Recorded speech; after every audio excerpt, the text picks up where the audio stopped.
안녕하세요, 보상가 배상입니다. 교통사고 사망 사건 진행을 하다 보면요, 꼭 소송이 필요한 사건이 있고요.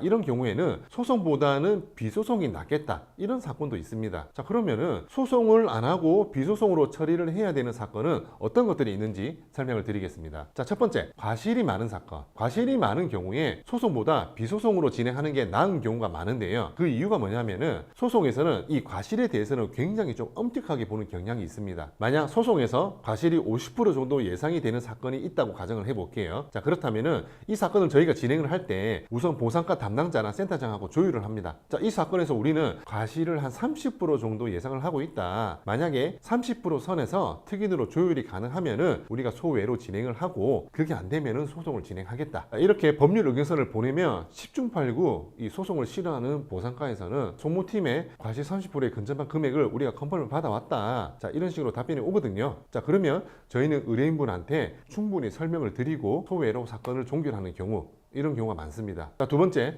64세 이상 75세 이하 사망 사건. 64세 이상부터 75세 이하까지는 비소송으로 진행하는 게 나은 경우가 많은데요. 자, 그 이유가 뭐냐면요, 법원에서는 기본적으로 65세까지만 가동연한, 즉 일을 할 수 있는 정년 같은 걸 정하고 있는데요. 이 65세가 넘으면 일실수익이라는 게 산정이 안 될 수 있어서 오히려 비소송보다 소송 금액이 더 적은 경우가 생길 수 있습니다. 자, 근데 76세가 넘어버리면 비소송에서도 인정되는 일시수익이 1년밖에 안 되기 때문에 위자료도 5천만 원밖에 안 되고, 자, 이런 경우에는 소송이 오히려 금액적으로 더 나은 경우가 있습니다. 그래서 64세 이상부터 75세 이하까지는 소송보다 비소송이 유리한 경우가 있다는 거 제가 설명을 드렸고요. 앞서 말씀드린 두 가지 유형은 소송보다 비소송이 나은 경우에 해당하고, 그 외의 경우는 무조건 소송이 낫습니다. 소송으로 진행하면 이자, 소송 비용, 높은 위자료, 세전소득 적용, 이렇게 유리한 점이 한두 가지가 아니기 때문에 반드시 소송을 하셔야 된다는 거죠. 자, 얼마 전에 두 분이 길을 걸어 가시다가 뒤에서 차량이 충격해서 이 두 분 다 사망한 사고가 있었는데요. 한 분은 저희 쪽에 의뢰를 하시고 한 분은 손해사정사분한테 의뢰를 했는데, 이 손해사정사한테 의뢰하신 분은 약관 지급 기준으로 2억 6천만 원을 그냥 바로 합의를 하셨고요. 저희 의뢰인은 다른 피해자보다 연세가 한 2살 정도 더 많으셔가지고 만약에 자동차 보험 약관으로 하면은 한 2억 2천 정도밖에 안 되는 겁니다. 그래서 저희가 소송을 진행을 했고요. 최종적으로 이분은 2억 6천5백만 원으로 사건 종결을 했습니다. 근데 만약에 아까 그 다른 유족분도 그냥 합의 안 하고 소송했으면은 3억 넘게 아마 지급을 받았을 건데요.